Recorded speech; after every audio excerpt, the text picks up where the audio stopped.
Hey guys, Lumen02. Going to be doing a deck tech today in the Canadian Highlander format. And if you view my content regularly, you're probably pretty familiar with Canadian Highlander, but if you don't, it is a 100 card singleton vintage ban list legal format that only allows singleton copies of each card, kind of like Commander, but where it's disparate from Commander is you do not have a Commander in your decks. So everything that is vintage playable is playable in this format. However, there is also a points list such that each deck can have up to 10 points in it. With the pointed cards tending to be like the more busted engine style cards, tutors, vast cards, raw like Ancestral Recall, for instance. Are all pointed cards. And if you're interested in checking out what cards are pointed, I'll tell you which ones are pointed in this deck. But like holistically, which ones are pointed, I would go check out the Canadian Highlander WordPress. You can just Google search it for Canadian Highlander points, and you'll be able to pull it up so you can see what all the pointed cards are. So the deck that you have in front of you today is Black-Green Prison. I've called it Death Cloud Prison. I don't think you have to play Death Cloud, but I kind of wanted to. So this is going to be a more casual deck. The last one I did was Esper Oracle, just like Oracle combo, which I think is probably a very good place to be right now competitively in the format, but it's also a fun format as well. And this is an archetype that I really haven't explored a ton. I've built with it in the past. I've done like 5-color stacks and like German Highlander, Dutch stacks, like just a lot of different varieties of stacks. This is kind of a mix between like more traditional like stacks prison and like pox.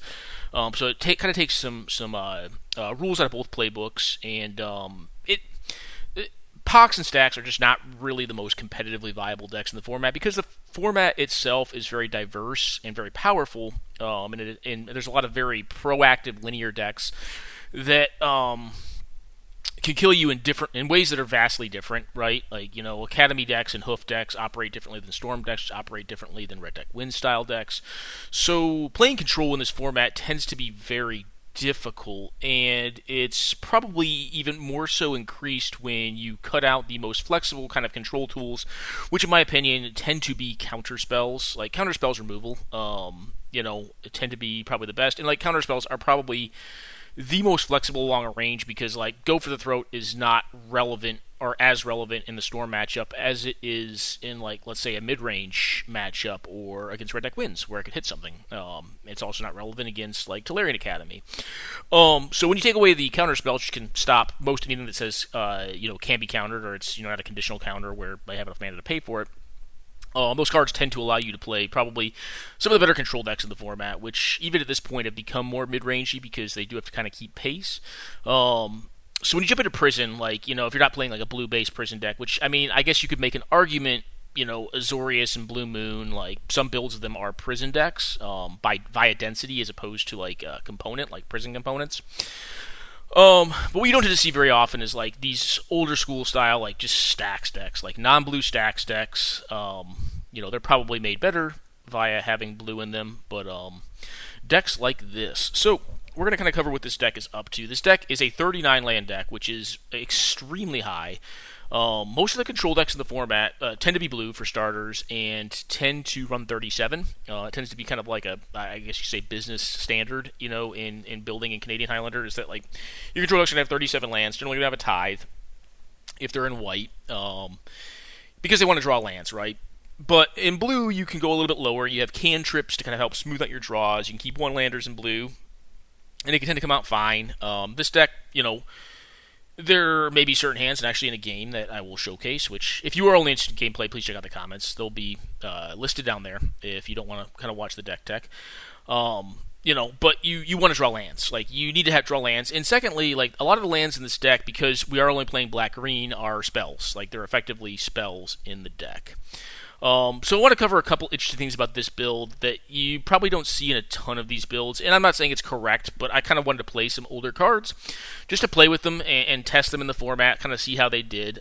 This is a Bizarre Baghdad deck, which is interesting. You can only see this in like Reanimator-style combo decks, but I'm playing Ubamask. Ubamask is an old Kamigawa card. It has seen vintage play. And what it says is, if a player would draw a card, that player exiles that card face up instead.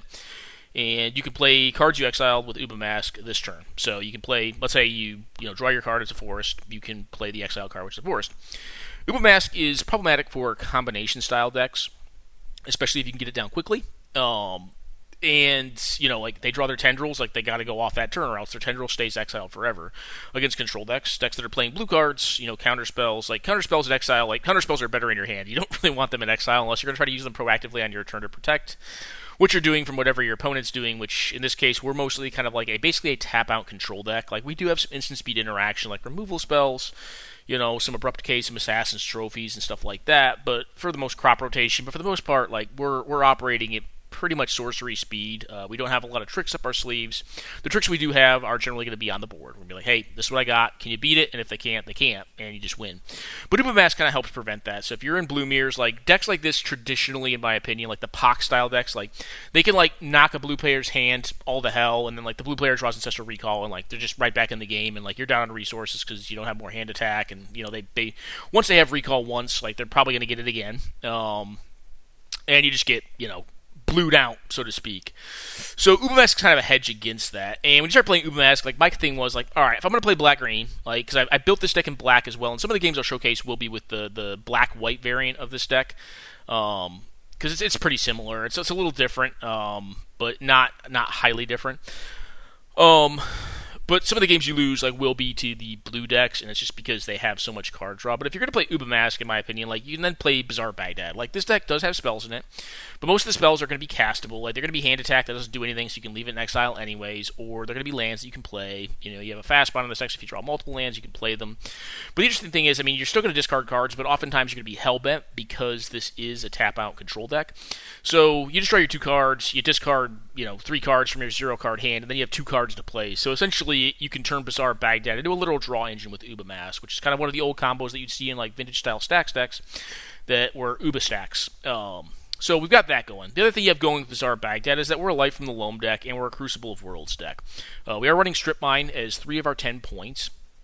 And I guess I should mention that now. Our points are Crop Rotation at 1 point, Strip Mine at 3 points, and then Mox Emerald and Mox Jet at 3 points each, so for a total of 10 points. So 3, 3, 3, 1.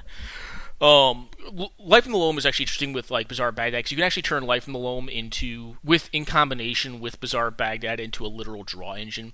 It's not just card filtration at the loss of 1 card every time. You can actually stay card neutral, so you pick up 3, draw 2, then discard 3. You're actually up 2 cards, and you can turn your lands that you can just get back anyways over and over again with Life in the Loam into real cards out of your deck. Ideally, sometimes you just draw crap because this is a tap out control deck, and because, again, we're trying to hedge against so many different matchups, you're not going to be able to perfectly get them all. You're going to have dead cards, so my thought is, Bazaar Baghdad is not, horrendous, even as, a fair Bazaar Baghdad, because I could be in some matchups where, I get Uba Mask or Chains of Mephistopheles right here. It'll come up, this old card that's really only good against a couple decks. And they're really relevant in certain matchups, but they're really bad in other matchups. They're hit or miss cards, right? So the ability to filter through and get through cards is kind of one of the issues that non-blue decks can have, and Bazaar Baghdad kind of helps ameliorate that a bit. Kind of let you get through, what you need to get through that's just not relevant that matchup, or Drop of Honey in the Storm matchup, just not good, right? Maybe you can high roll a Blood Pet or, force him to pop a Blood Pet early. Maybe get a Goblin Electromancer or Baral, but, more than likely, they're going to play their creature. If they have a creature, if they're 7 to 8 creatures, it's probably not that highly relevant to what they're doing. It's probably just a nice thing to have. So anyways, these style of cards, like the Uba Mask, the Bazaar Baghdad, the Life in the Loam, are designed to be kind of a draw engine in the deck, to get to what's relevant, and to also act as disruption, because Uba Mask is disruptive towards the decks we're specifying. Your combo decks, your control decks are going to tend to struggle with this style of card. And hell, even some mid-range decks, if you play this late and you kind of have somewhat of a Stax lock on them, it means that they're not going to be able to build up resources in their hands. So if they do get out of it, they can actually start casting things. So let's say you have them in a Stax lock and they draw a Land of Were-Elves, but they're out of lands. They can't hold that Land of Were-Elves until they hit a land to play around Wasteland or Strip Mine lock. And that card's just exiled forever, and they have no card for the turn. So that's kind of one of the interesting things. And I'm not saying this is the right thing to play in this deck. You can probably do better, run a Witchbane Orb or something like that to stop burn. But I do think this is a very powerful card. I think in the matchups that it's good in, it's great in. And then in the others, well, you just got to get rid of it. Like we are discarding a lot of cards. We are a Pox prison style deck. So yeah. Finish going through lands. So Buried Ruin, we are, I believe, a 25 artifact deck. This just allows you to buy back what you need. Whether it be a Zuran Orb to not die to like a red deck win style deck, whether it be a Codex Shredder to regrowth like an actual spell.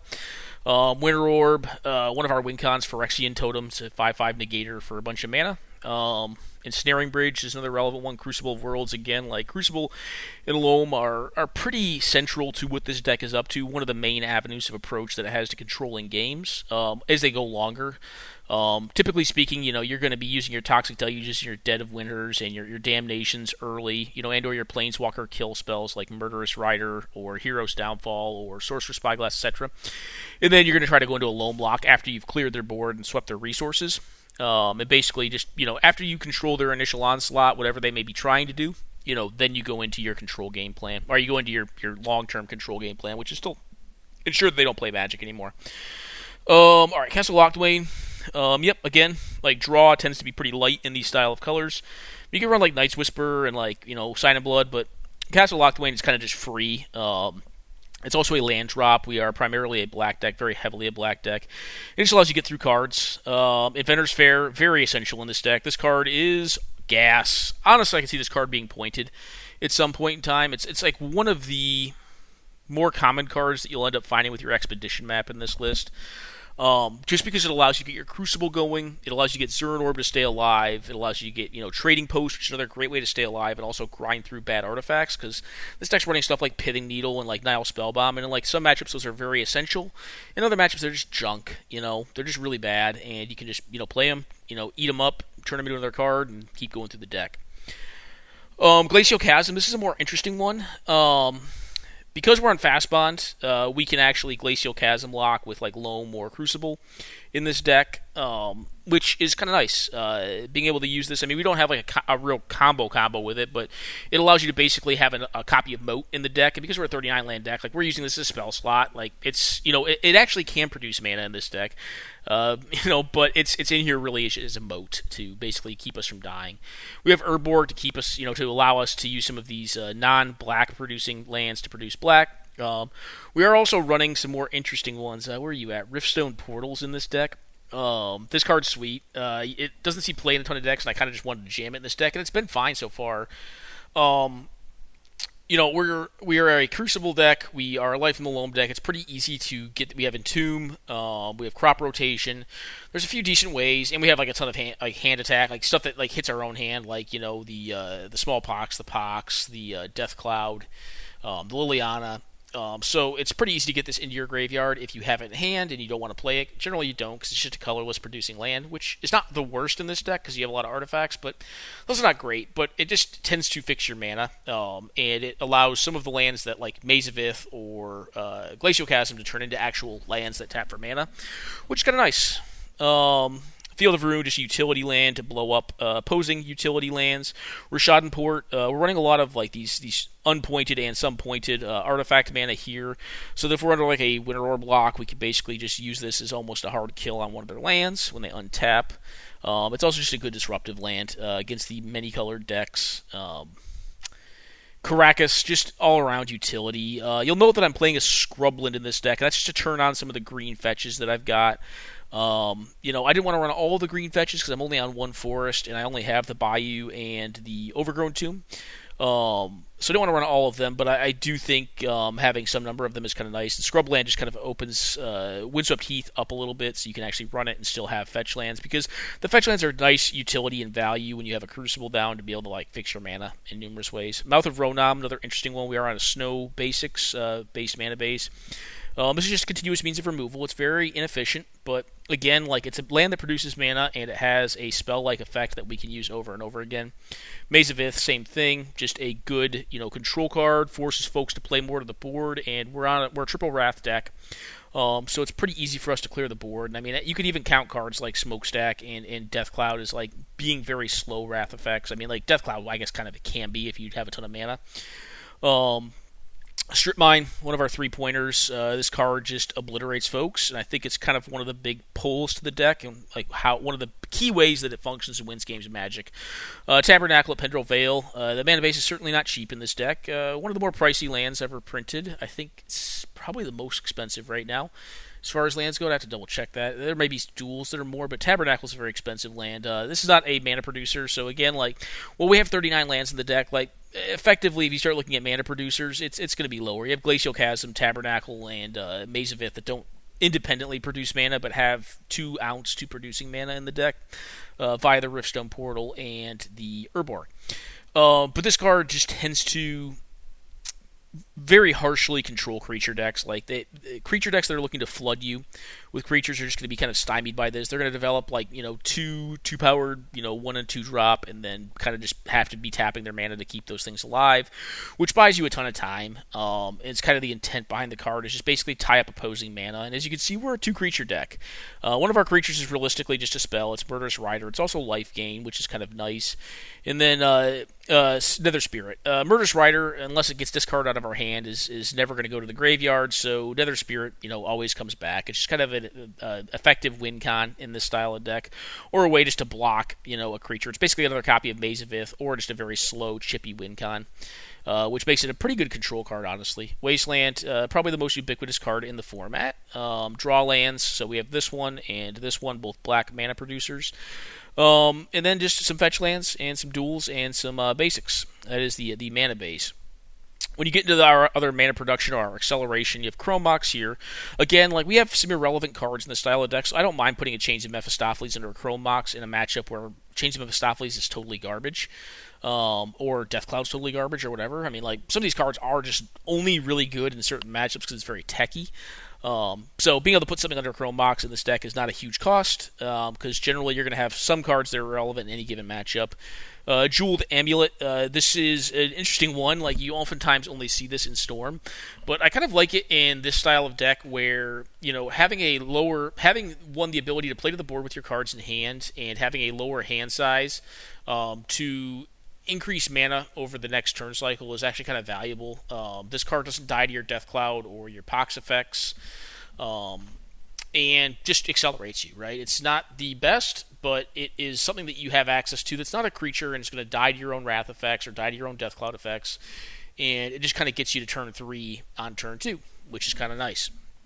Mox Diamond, yep, this is a very landed deck. If you draw some of these non-mana producers or your Riftstone Portal or whatever, and you want to fix your mana, this card does it right here. It's very good in this deck. Mox, yep, they're just great. Mox Opal, this is a 25 artifact deck again, so this card is oftentimes producing the mana that you need, and I thought it was just fine to play in this deck. I actually consider Mox Tantalite in this deck because it's, again, another card that you can just get out of your hand that just does not have to be in your hand. When you don't want it to be, when you have a Liliana and play or something like that, you'd rather be Hellbent. But it's very slow. It's a little too slow, and I opted to cut it. But I think you could play Tantalite in this deck as well. Just as a card that eventually will produce additional mana ahead of curve, just give you more mana to play with. And this is a deck that is mana hungry. It wants mana. Zuran Orb, again, just another card that does play to the board very fast, very early. Allows you to stay alive is really the big thing. Also allows you to buy back utility if you need to out of certain lands, or get rid of certain lands that have become detrimental. Or under Widower block, when you're only going to be basically progressing 2 extra mana on any given turn cycle because you have a land you can play plus 1 you can untap. You can just sacrifice the ones that are most of the ones that are tapped. Just to basically keep yourself alive and not die to any aggressive strat. Arkham's Astrolabe, I just opted to play this because I am on snow basics. It does draw you 1 deeper. It also fixes, so if you draw a card, you just, you need green mana. This fixes for green mana. It also just gets you a card deeper. It's kind of free. You don't have to play it, though. It's just, I want to try it out, see how it was, and it's been fine so far.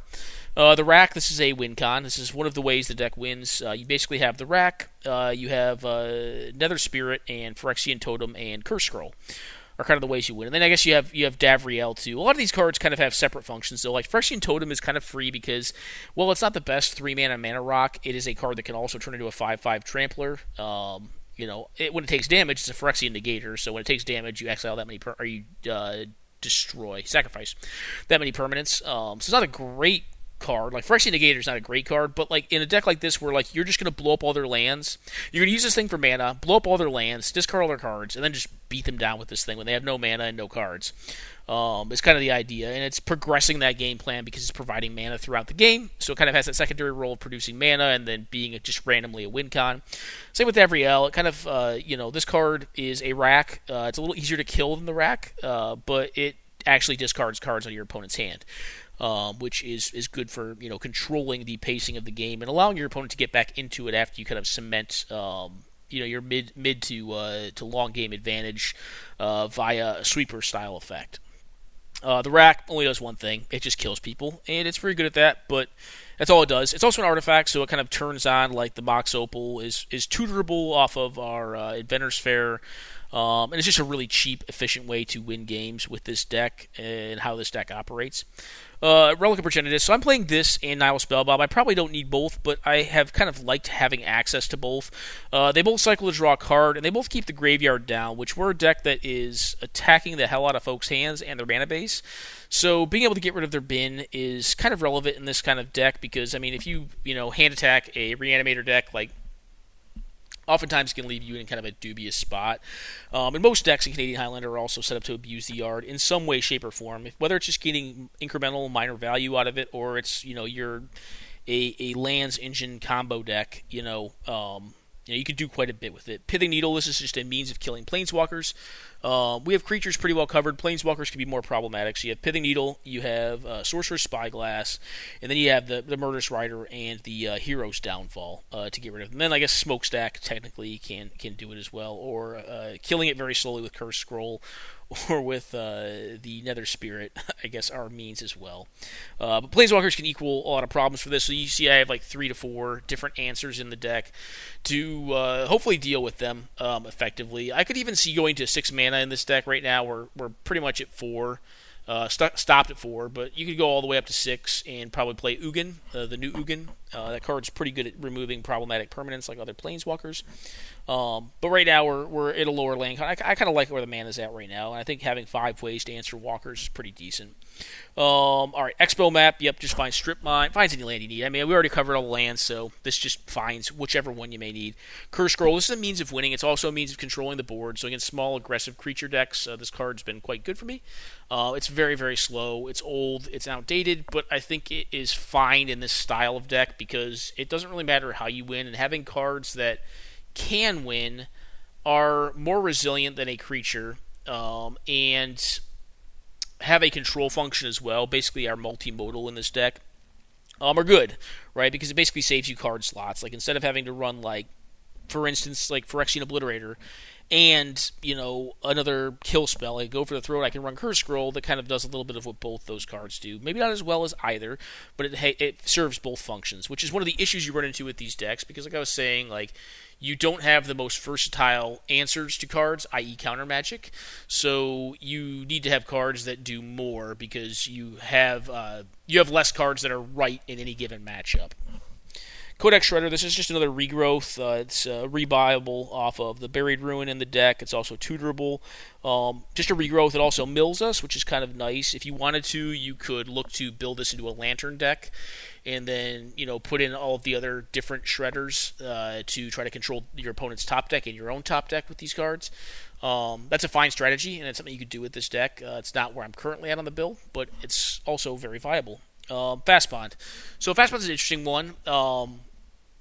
I don't know how much the deck needs it. I've been playing with it. It's been good in a couple spots. It's a lot harder to establish a full lands lock with this deck because I'm not playing as many tutors. I'm not playing as much card draw in the deck, and I'm not playing like Savine's Reclamation, Intuition, Gifts, where it's real easy to put gifts for like Glacial Chasm, Crucible of Worlds, Savine's Reclamation, and Fast Bond, and just loop my lands over and over again.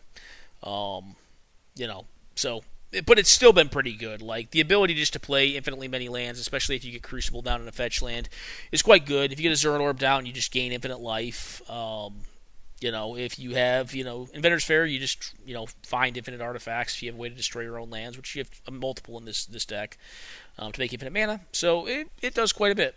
It's very powerful, right? I don't know if it's not its most powerful in this build, but I think it's powerful enough that it's definitely worth running. Drop of Honey. This is another card that's it may be a little bit of a pet card, but like I think it's very powerful in this deck specifically. It's just a one-mana way of ensuring that if your opponent is on an aggressive deck that wants to progress its game plan every single turn, it's going to be doing so at a detriment over time. It'll tend to force them to take a turn off to eventually lose everything on their board, and then it'll sacrifice itself. So if you're familiar with Drop of Honey, it's Porphyry Nodes, but it's the original Porphyry Nodes, printed in the wrong color, printed in green. At the beginning of each of your upkeeps, you destroy a creature with the least power. It can be, if it's tied, you get to choose. It cannot be regenerated, and if there are no creatures on the battlefield, you have to sacrifice Drop of Honey. So just Porphyry Nodes. Crop Rotation, yep, one of my pointed cards, finds whatever you may need. We already talked lands, so yep, that's what it does.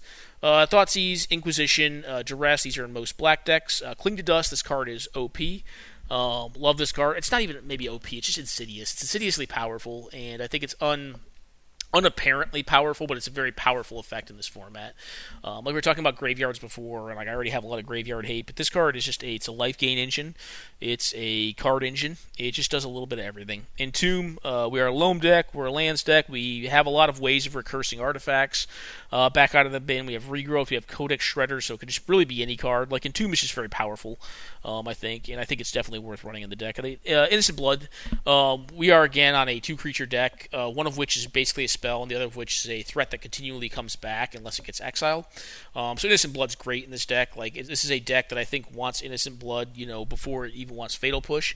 You'll notice I'm not playing Fatal Push, which could be a mistake. But I tend to find that like Fatal Push is a little more problematic with cards like Ensnaring Bridge. Well, we do have a lot of means of discarding cards. Like if I have an active Ensnaring Bridge and I draw targeted removal, it tends to be a lot more problematic than having like a card like this, which you can always cast. Like you can cast on an open board if you just need to pitch it off.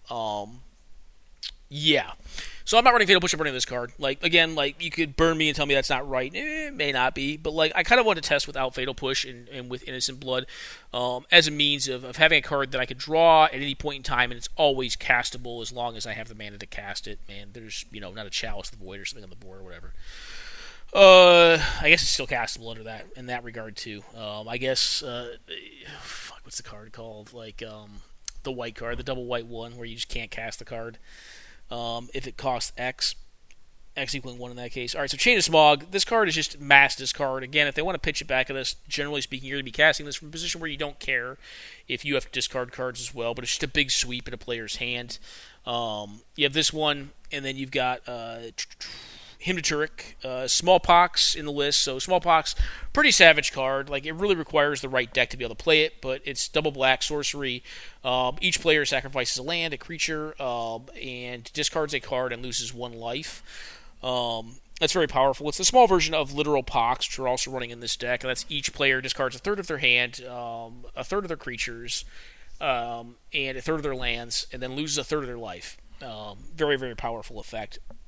And both of which, I mean, like in a deck that is basically looking to try to play from the graveyard zone with Loam and Crucible, like this tends to be pretty fine for us. Like we don't tend to mind that much. We're able to kind of get most of these effects back. Chains of Mephistopheles, already talked this one a bit as far as being more of a techie card. If you're not familiar with Change basically replaces the draw step after the. So you get your first draw of the turn, right? Any draw after the first, any draw that's not the first draw in your draw step is replaced with an effect that says if you basically it's rummaging. You basically have to rummage, and if you have 0 cards in hand and you would draw a card, then you just mill. So like if you draw Ancestral Recall, for the first card in your draw step, and you cast Ancestral Recall targeting yourself with 0 cards in hand, you'll just pitch the top 3 cards into your graveyard, and they'll be gone. Like they'll be in your bin. At that point, that's how the card works. It's a lot of words, but it's pretty simple in actually how it operates. And the reason you run a card like this, like Ubamask, is to ensure that decks that are using means of vast card advantage have a very difficult time actually acquiring that card advantage. We do have some cards that work as kind of non-bows with this, like you have the Coercive Portal, which does not work great with it because you're actually drawing off of this, not putting it in hand. But, we have other cards like Karn, Scion of Urza, that actually just reveal the card and put it into your hand, or you can take it out of exile and put it in your hand if it has a silver counter on it. Other effects that kind of work well with chains are like your Dark Confidants. There's an Orc, I forget, it's the Battle Bob or whatever they call it, the 3/2. Effects like that work better with chains, but we're not an aggressive deck. We're not playing Dark Confidant in this deck because we're generally the deck that's going to be getting beat down. On the same theme as Innocent Blood, I'm running Liliana's Triumph in this deck as well. I've kind of liked this card. Like, Edicts tend to be, a little not underplayed, but they tend not to be played as much as targeted removal in this format because the independent card quality is very high, and the decks that you tend to want removal in are going to not play like one good creature and then be done. They're going to cast like 2 to 3 good creatures. But in this style of deck where we are operating more with sweeper effects, I think these effects are also things that cannot get trapped in your hand, like a targeted removal can under an Ensnaring Bridge lock, which is also a very important card to this deck's strategy. Go Hellbent and then just sit behind this thing and finally draw into something relevant eventually. But these effects can always be cast. All right, Life and Loam already talked about Regrowth. I'm just playing a Regrowth in this deck because this is a deck that has a lot of different effects, some of which it may want back. If you get hand attacked or if they have an Abrupt Decay or an Assassin's Trophy to blow up a relevant permanent, you just get it back with this. Or if you need a Sylvan Scrying again, this can find you any land in your deck. It just gets anything back that you may need. And because, we're playing cards like Chains, like Liliana of the Veil, we're going to be discarding cards, and at some point, maybe those cards become relevant again, and, Regrowth is just a card that gets them back. Kind of the same as Codex Shredder, which also, helps set itself up. Abrupt Decay, Assassin's Trophy, just pretty ubiquitous removal in any deck that's playing these colors in the format. Cold Steel Heart and Mind Stone, just mana ramp. The Cold Steel Heart produces snow mana, so you can gear Arkham's Astrolabe out. It's also of any color you choose, so you can make black or green with this. You can run a Talisman or a Signet in this deck as well. I'm just running this one. You could run like a Talisman. I think that'd be fine as well. Mind Stone is probably the best of the 2 mana acceleration spells, other than like Grim Monolith, which is better. The reason I like this one better for this deck specifically is we're not looking to go to like 5 and 6 mana. We're stopping at 4. And Mind Stone itself just can draw you another card. You can just turn this into a new card if you need to. Sorcerer Spyglass, Planeswalker Killer. Winter Orb, just a game locker. This is basically like an Armageddon against certain decks. If you get them at the right point in time with a tap out, you can basically just Armageddon them and then get your strip lock going and blow up their lands they untap every turn. All right, 3s that we haven't talked. So Maelstrom Pulse, haven't talked this yet. It's just a kill spell. It just kills anything other than land, which we're already pretty good at. You have Liliana, the Last Hope, which her down tick is not that great, but she does invalidate a lot of decks that have a lot of like X1 attackers. She also mills you, which is not irrelevant. Then she's just a win con. Like, she randomly can win the game. Which this deck is kind of just looking to, like, randomly win the game. Like, control until, like, they're exhausted and they really can't get out of it. And then, like, you land this thing and just uptick it for 6 turns, then win with it. Lily just does everything this deck wants to do. Hand attacks, kills creatures, eventually blows up a bunch of their permanents. Very good. Hero's Downfall. This is one of the few... this and Maelstrom Pulse are some of the few targeted removal spells. The reason I've opted to play this card is because Planeswalkers are very problematic for this style of deck, and I want to have more answers to them. Toxic Deluge, Jet of Winter, just Wraths. Damnation, just again on the Wrath. Trading Post, this card is a bomb. This card doesn't look like it, but this card is really a powerhouse. It just does a lot in a lot of different matchups. It can turn your irrelevant artifacts that you're playing in this deck because you are a prison deck, and again, you need kind of like singularly powerful tools in given matchups that don't really do shit in other matchups.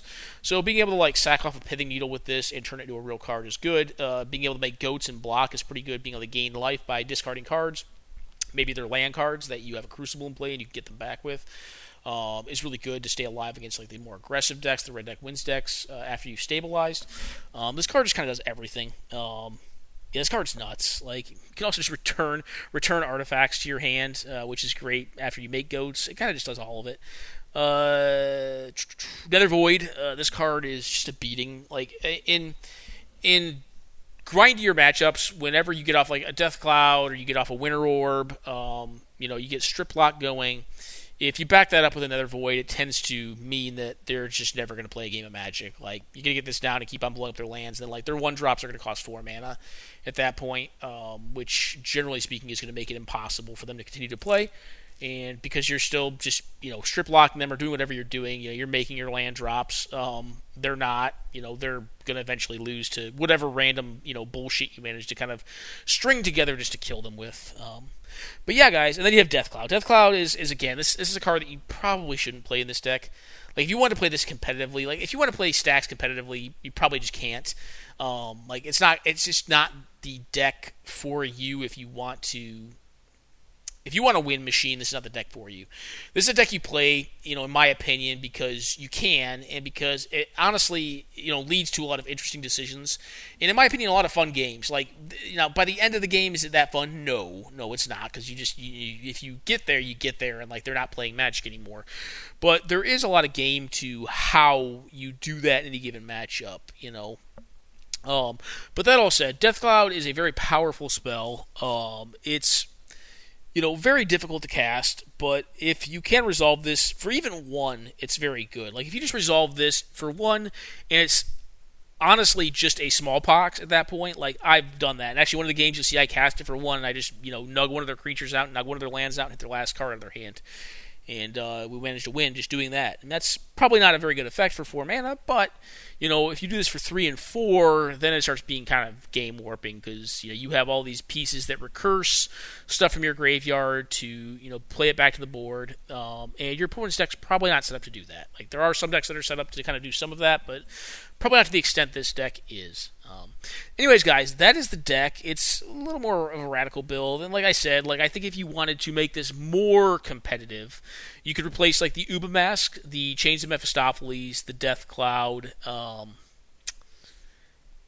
those would be probably the canon pieces. You could put, like, a Fatal Push in if you wanted to. Maybe drop down some of the Graveyard Attack. Not all of it, though.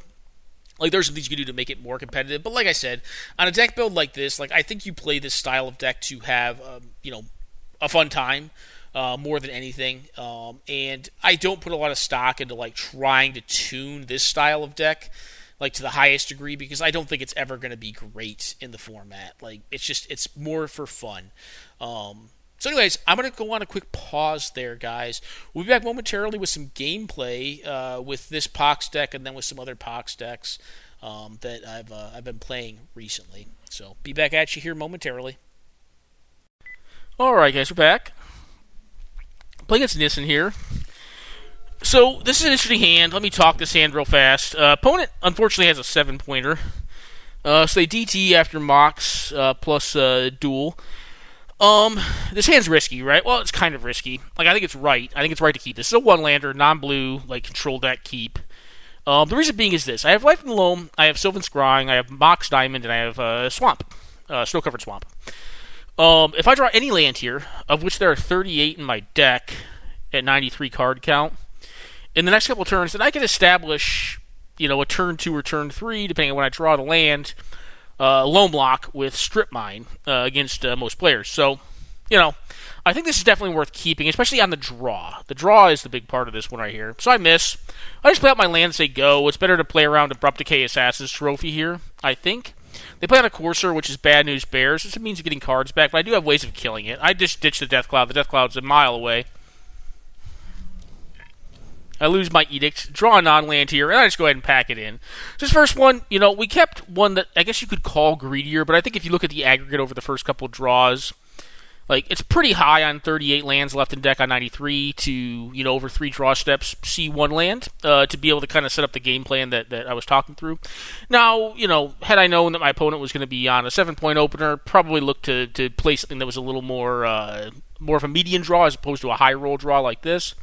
And, we ate the bad part of statistics as far as this game goes, but I do think that, when you look at this, like, you'd be like, well, I'm never going to keep a 1-lander again. I think this was a justifiable 1-land keep. I think it's close, but I think on the draw, I think you can definitely rationalize keeping this, and I think statistics would support you, too, if, what you were looking to do is hit 1 more land over the first 3 draw steps to establish a Loam Lock with Strip Mine. So, Yep.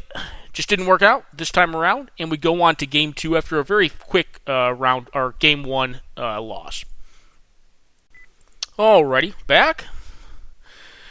So, funny enough, like we basically have a very similar hand, except it does have mana this time.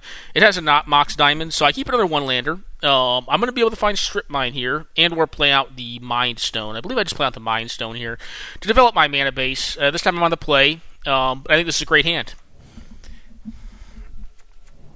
They play on a tapped Scryland here, Temple of Malady. Draw to Bayou, which is fine. Go ahead and Sylvan Scrying here. Find the Strip Mine. Find kind of, a slightly irrelevant card, this Relic of Progenitus. And I believe they draw and just concede. So they're dead, on turn 3 here. So had a very, very similar draw to game 1. I think it's easy in spots like how that game 1 played out to kind of get like downtrodden with your keep and like get down yourself. I think it was the right play. I think it was right to keep that hand. And you kind of got to see a very similar hand, slightly different hand on the play here. Do what it does. And, when you're able to establish a strip lock that early in a game, the effects are very detrimental. Like the other person just play a game of Magic, which is like not great from a gameplay perspective, but like when you're building a deck to win, more games than it loses, like that's good, right? It's pretty powerful. So we managed to get him here. Now on to game 3, where we actually have like a game with some back and forth in it. It's actually kind of interesting. These first two, I thought were interesting from the standpoint that like you kind of got to see like two sides of the same coin. Like I think the game 1 keep was great. I think it was a fine keep. Did not pan out. Just bad RNG. And then this game 2, where we had a very similar hand, just steamrolled our opponent with it. So on to game 3. Alrighty, we're back, guys. All right, this hand's acceptable. It's able to kind of, that was a good draw too. We're gonna need more artifacts to go with it, but it's got hand attack, it's got some life gain, it's got some card selection in the form of crop rotation, and then it's got some board impact in the form of Maelstrom Pulse. So this hand's fine. It's not fast. Doesn't do anything like exceedingly degenerate, but it's a good median draw. Just go ahead and hand attack them here. They are on 2 creatures, some lands, and a pulse. So they have a Forest, Mutavault, Bayou, the fetch, which is already in play, and then Kitchen Finks and Araski, this spider, Arasta of the Endless Web, this massive 3/5 that makes 1/2s every time someone casts instant and or sorcery spell. They also have reach, so good card. I just go ahead and get this Jeweled Amulet down, which I'm pretty happy to do. I'm just going to strip mine them here. I'm going to blow up my land, find a strip mine, blow up their land, because their hand's not fast. It just has a 3-drop and a 4-drop, so I have a lot of lands and not much going on in my hand. I think it makes good sense to just kind of limit their ability to play cards unless they draw a 2-drop off the top of their deck, which they end up doing, which is fine. This Mox is actually a surprisingly great draw because it turns on my Inventor's Fair, which allows me to find Crucible of Worlds to establish a strip lock, and also to get back Inventor's Fair at some point to find more artifacts to win the game. So I get it for 4 here. I also drew Damnation, which is going to be kind of nice at some point, I assume. I go ahead and fetch here with my Inventor's Fair, find the Crucible, draw another kill spell, which is not bad. Play out the Crucible and blow up their Bayou, putting them back down to 2 lands, which means their Arasta of the Endless Web is pretty far off. They drew a Pernicious Steed, which is a really good draw. So I want to put them down to 2 mana here, because if they draw a land, they're just going to blow up all my stuff. But if they don't draw a mana-producing land, they draw Maze of Ith instead, then they can't blow up the Crucible of Worlds. And on the following turn, when I strip mine them again, I will be able to take them off of blowing up my Crucible at any given point in time, more than likely, because they're just not going to get to 3 unless they draw Soul Ring or Mox, which are lower likelihood draws. So now they're basically off of blowing up my Crucible of Worlds. They can blow up all my 0-drops, which is going to kind of stink, but it's not the worst. The one downside to this plan is it's very mana intensive, and they have onboard advantage right now. They have an onboard threat that can kill me. So I'm getting beat down by the Sphinx. I'm down to 6. I'll be down to 4 on the following turn with a fetch. I think I should have actually played the not fetch land. I think I should have just played like the Mine or Swamp, Snow-Covered Swamp out here, because the plan is to actually Death Cloud them. The reason I want to Death Cloud here is it's very likely they're sacking a creature in hand, so that if I deal with this one, they can play a follow-up creature out, and this blows up one of their lands, removes the last card from their hand, which was a creature, was Corsair Crewfix, and kills their threat. So Death Cloud for 1, just a very expensive smallpox, was pretty good there. It was fine. I play a lifelink around a 2-3. I'm going to have a strip mine on the following turn to turn off the Maze of Ith. Then I can start kind of getting myself healthy and slowly and incrementally chipping away at them. This Bazaar of Baghdad is going to be kind of nice too, because it's going to allow me to set up this Infernal Tutor, when I'm ready to use it, to find whatever I may need to find from my deck. So managed to get him here. This is more of a game than the first two. The first one, variance just didn't work out in our favor on the draw, and we just did nothing. Game 2, our opponent did nothing because we acquired a strip lock on the play, via fast mana by turn 2, and put them under that sort of pressure. And then this game, you gotta have to see some back and forth between both these decks. They're on the rock variant, and we're on rock coloration, but this prison build, this prison style control deck. So managed to get him here. Quick pause, guys. We'll be back momentarily to play against a blue deck next. Alrighty, guys, we're back. Yeah, I'm going to keep this one. It doesn't really do all that much. I don't know what I'm playing against. I think I played Card Knock Life once or twice. There's some fast mana, which is kind of nice. I'm not going to throw it out there. I guess I do throw it out there. I guess that's fine. I can just cycle this Nile Spellbomb off, depending on the matchup. Just go ahead and slam a Liliana. They don't have anything, evidently. So I get rid of my land. They get rid of their Vendilion Clique.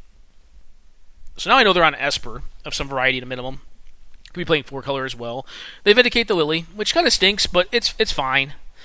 This is kind of nice for me, though, because I get to hand attack them and then just stop their mana. I discard the only card that they were able to cast from their hand, which was a Kaya. They have a bunch of blue cards in hand. Fact or Fiction, not good at all versus Winter Orb. I have a Loam going, so I can still kind of make my land drops. Right now, the Teferi is just really expensive, and I assume at some point I'm going to find an answer with the Life from the Loam, just getting cards back. Life from the Loam is kind of a Nombo with Ensnaring Bridge here, but I think it's also going to allow me to kind of, just get after the mana development that I'm going to need in this control battle. Go ahead and get this Cold Steel Heart down, because it gives me one land, quote-unquote, that doesn't tap underneath the Winter, stay tapped underneath the Winter Orb. Crucible of Worlds, not a bad one. It's less mana intensive over time as opposed to the Life from the Loam. So I just go ahead and get it down here. I assume my OP is probably looking to develop their Teferi out this turn, and they are. They get their Teferi down so they can start hitting me.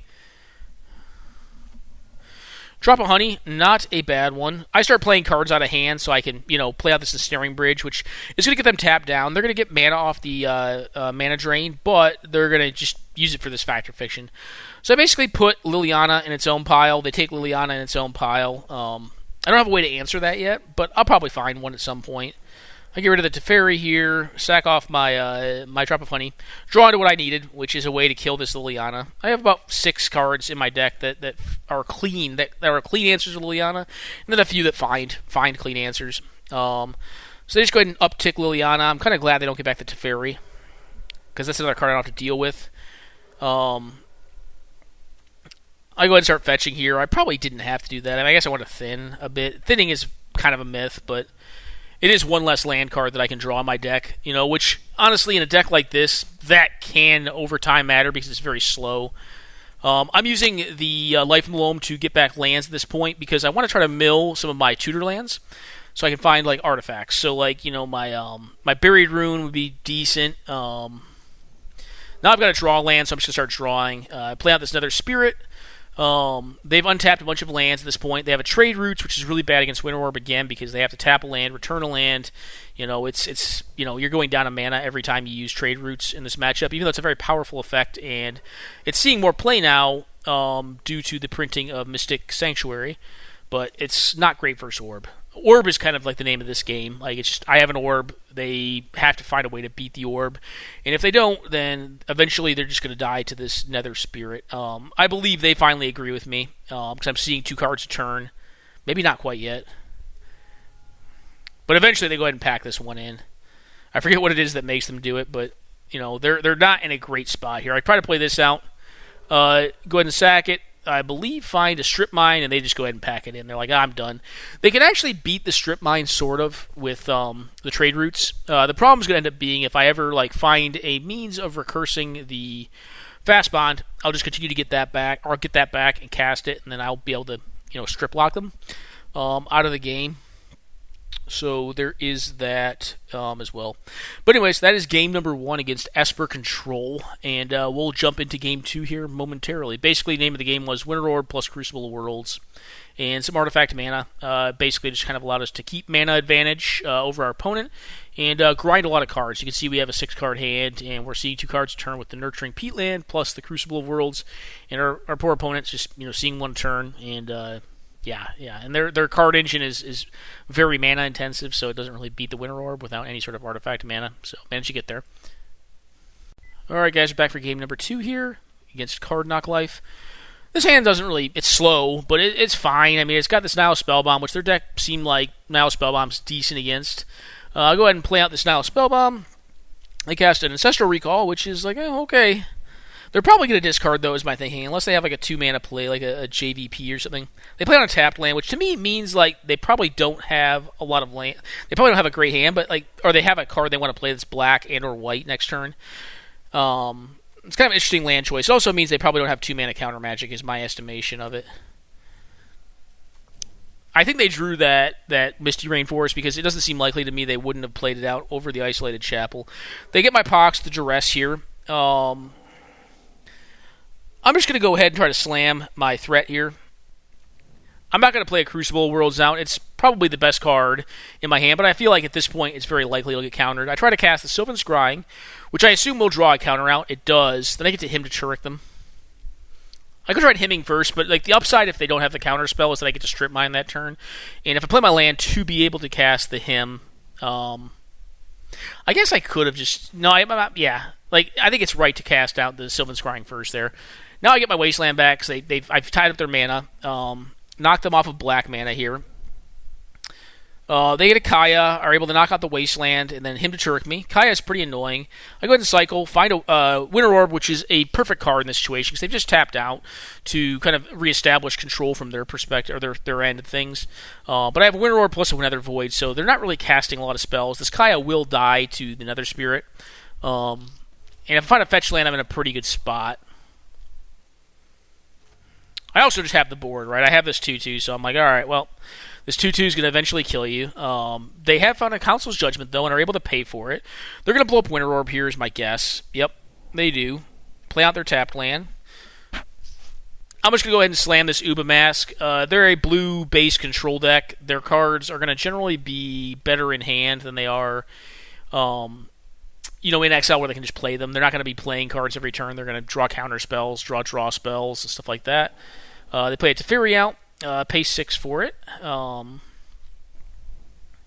believe they just bounce the Spirit. That makes sense. I draw a Wrath. Wrath is not good with Uba Mask, but this is also just a bad matchup for it. So it's not like I'm really missing out on that much by not being able to have a card in my hand at that point. That Wrath would have been worthless in my hand or in exile. I draw a Wrench Mind. At this point I was playing this card. I ended up cutting this one. Go ahead and Wrench their mind here. They just discard, I believe, a Cling to Dust and a Thoughtseize. Inquisition. Go ahead and knock out the Teferi here. They can try to block with the Creeping Tar Pit, but I don't think they're likely to. They go ahead and resolve a Fact or Fiction here.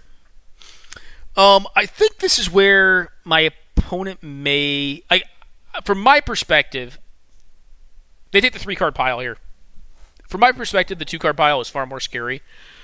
The best way to kill the Stax deck is just to kill it. And I honestly think in this matchup, I'm probably better set up to play a long-term control game plan than they are.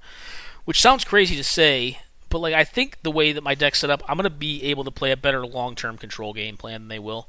I just do. I think I have better cards for it. So I think getting the Baneslayer Angel and the Creature Land is actually better there. I'm going to see more cards than they are is my thinking. I mean, yes, they've seen more cards than I have, but a lot of them are in exile. I think I have more relevant cards, I guess is what I mean in the matchup, which is odd to say, but I think I do, even though I'm a very techie deck. I'm just using my Castle Locthwain right now to draw. I'm trying to get up to 3 artifacts at this point so that I can use the activated ability on the Inventor's Fair. So I'm just digging through the deck. Curse Scroll, pretty good draw. I'm going to go ahead and Thought Seize first, and I'll cast the Curse Scroll afterwards. That will mean that I'm unable to cast the Inventor's Fair out. I know 2 of the cards they have in hand. The other one is Collective Brutality. I just go ahead and take it because it is, a way they can actually do life loss to me. Leave up the Maze of Ith, which is holding back the Screaming Tar Pit, and now I have enough artifacts to be able to tutor my deck to find a Crucible of Worlds or something along those lines, which will then turn into a continued Inventor's Fair, which finds more and more artifacts. I do go ahead and opt to cast Liliana here because I kind of just want to see if they have a counter spell, if they've drawn into one. Plus, I figure the Liliana just needs to be answered, and right now, I'm not in a rush, right? I don't have a Strip Mine at this very moment. I suppose I could find the Crucible and then return the Inventor's Fair to find an Expedition map to then find the Strip Mine. They have a Cling to Dust, though, which is not great for me. It's not the worst either, though. They're kind of under a lot of pressure right now. It's odd to say that, Curse Scroll is going to kind of pressure them out. Alright, I go ahead and name Life from the Loam here. Dome him for 2.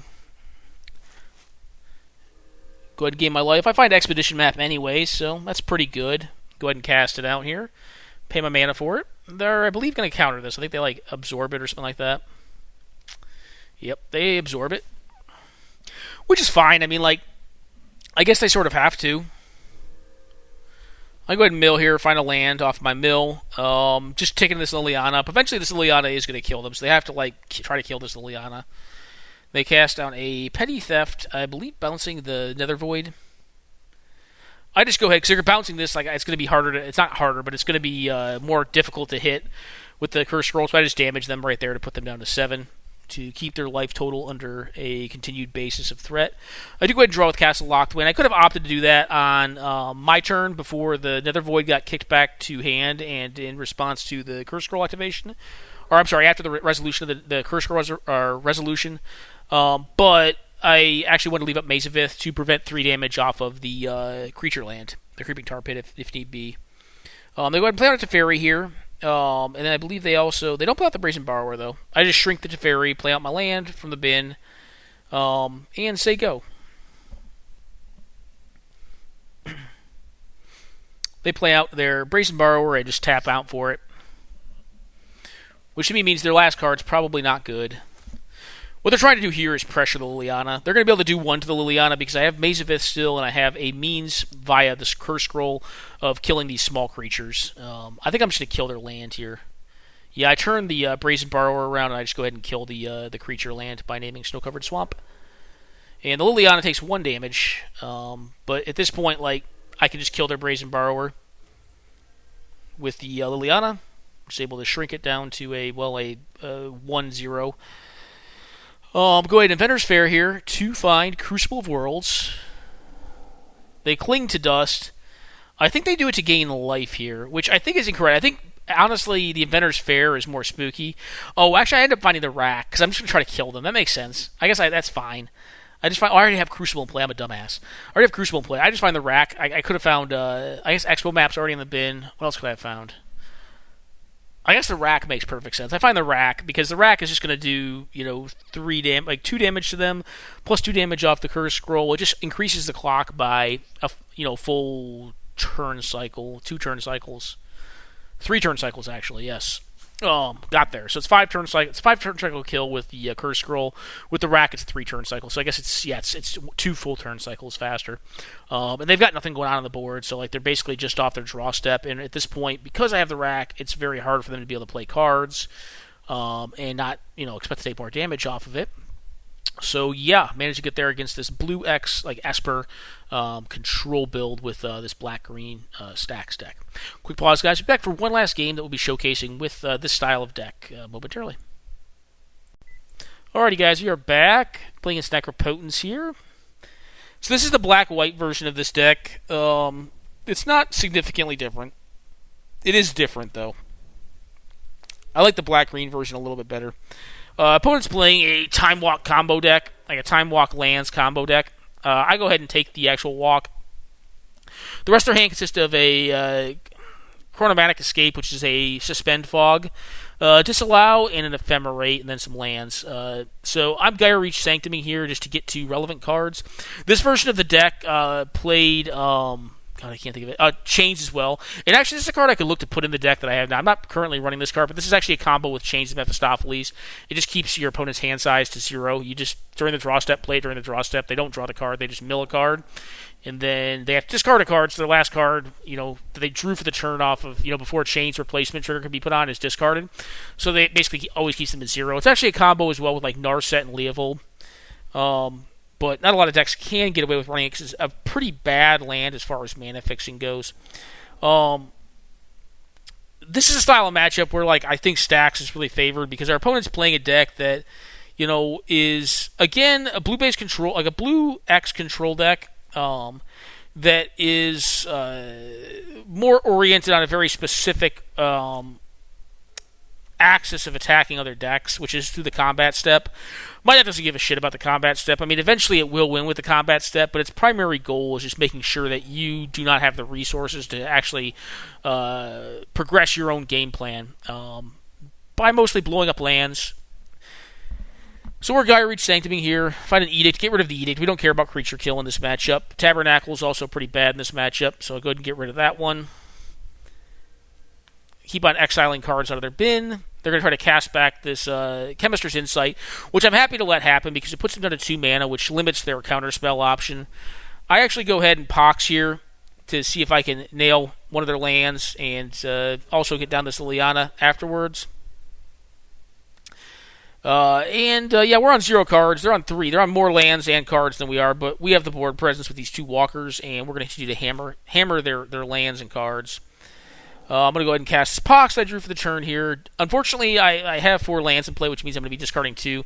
And I forgot. They have a Disallow as well. But I'm going to cast it because I'm just going to be discarding it anyways for the Liana. So it basically forces them to discard 2 over this turn cycle as opposed to just discarding 1. So it's fine to cast it there. There's another Void, which is also just a beating. It means that any of the cards they cast are going to cost 3 more. It basically adds mana leak to every card. And we're Kaya-ing their whole bin. The plan with this game is just to kill them with Kaya. I'm going to keep on discarding cards out of their hand zone and exiling them with Kaya. Discarding the cards with Liliana and then hitting them with Kaya. It's a Crucible World, so I get to tap out to play this thing and get lands back. Which we have Strip Mine, so we're going to start Strip Mine locking them here. And hand attacking them. And blowing up their cards in the bin. And eventually, there's going to be 20 cards exiled by the time this game would have ended, but they go ahead and pack it in because they're just really dead to this. Their mana resources are going down by 1 every turn. Their hand zone is going down by 1 every turn, and their graveyard zone is going down by 2 cards every turn. And eventually, we'll turn into a win con via Kaya because she'll deal X damage, where X is equal to the number of cards in their exile zone, and I'll gain X life. So that is his first game against this Bant lands time walk kind of combo control deck. Alrighty, guys, you're back. That hand's not keepable. It didn't produce mana. This hand's fine. It's got a Winter Orb, which is really good in this style of matchup because they're a lands deck. They're a very mana-intensive deck. And this has, Winter Orb. It has Mana Rock. I'd like to draw more Mana Rocks. There's a Howling Mine. Howling Mine is kind of spooky because I don't really want them to see a ton of cards. The good news is this. The Winter Orb's really good. Winter Orb has always been good against Howling Mine. Howling Mine and Winter Orb were obviously printed in Alpha, Beta Unlimited, and both continued into Revised. I think both continued into 4th Ed, but I can't remember. But even back then, Winter Orb v Howling Mine, Winter Orb won. Winter Orb was also tech against Necropotence decks as well. Decks that use a ton of mana and, basically decks that are going to see a ton of cards and make benefit out of a ton of cards need a ton of mana to generally do so. And if you can limit their mana resources, you can generally tend to render that card draw moot. You get to see kind of the power of this trading post right now, and just, my ability to... I want to get the counter out of their hand with this Collective Brutality.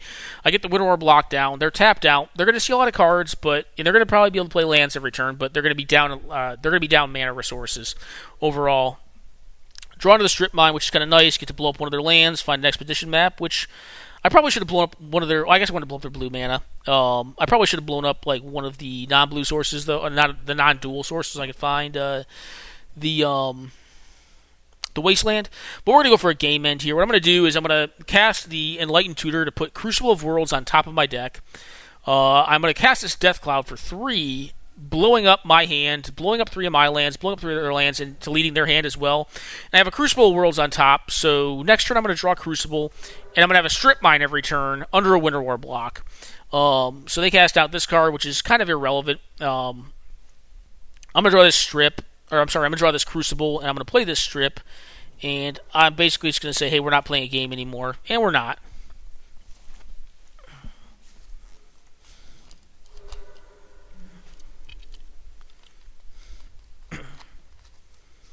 Eventually, what will end up happening here, guys, because we're not going to go to fruition here. Like this game doesn't. They have a time walk, which is cool, but it's like they're tapped down 2 more mana at that point, so it's not even really an explore.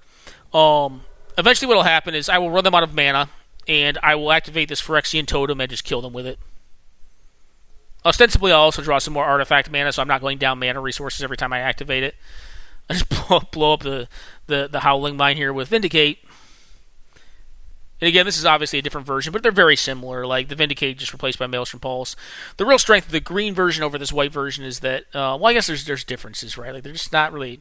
Like, you get Enlightened Tutor in this deck, but you get Balance, which is one of the 1-point cards I'm running in this, but you don't get Crop Rotation, and you don't get Sylvan Scrying, and you don't get, like, the better point removal, and you don't get Life in the Loam, which is also kind of like your secondary Crucible effect in the deck. So, you kind of get to see what it does here, though, to, like, a big mana, like, you know...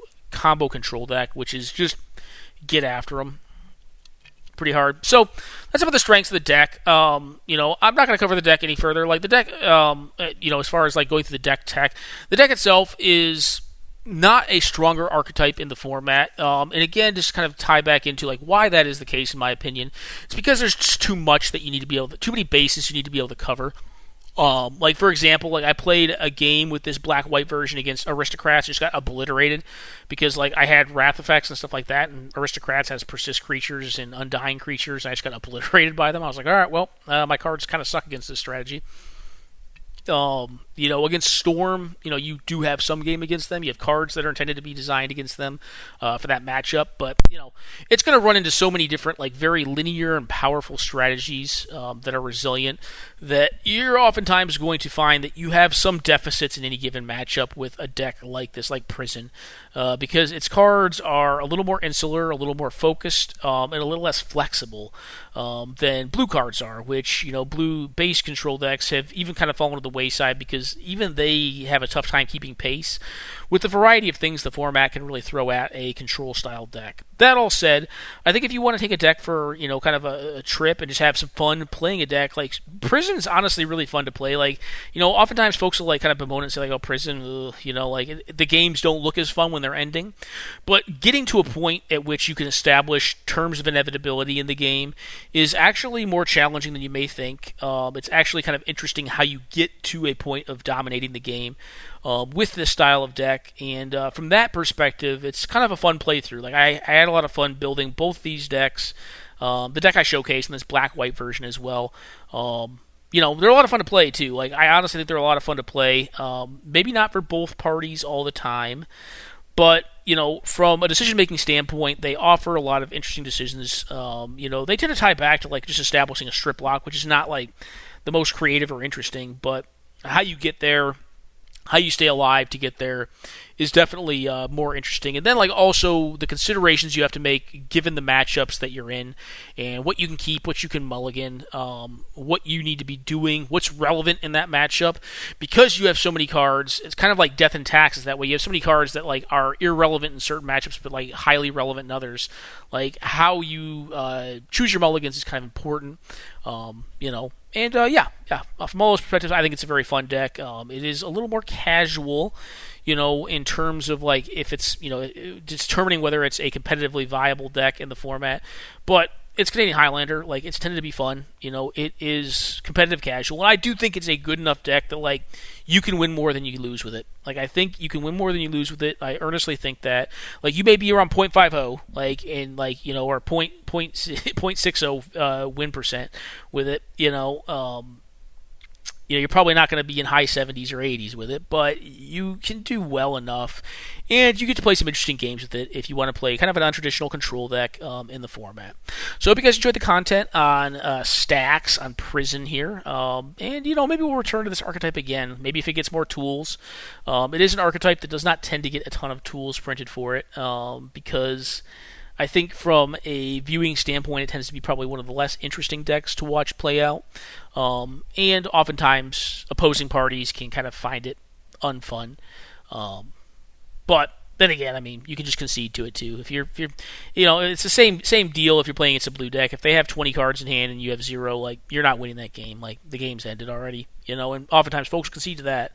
But, yeah, that's what the deck does. And a lot of fun. Hope you guys enjoyed it, and take care now.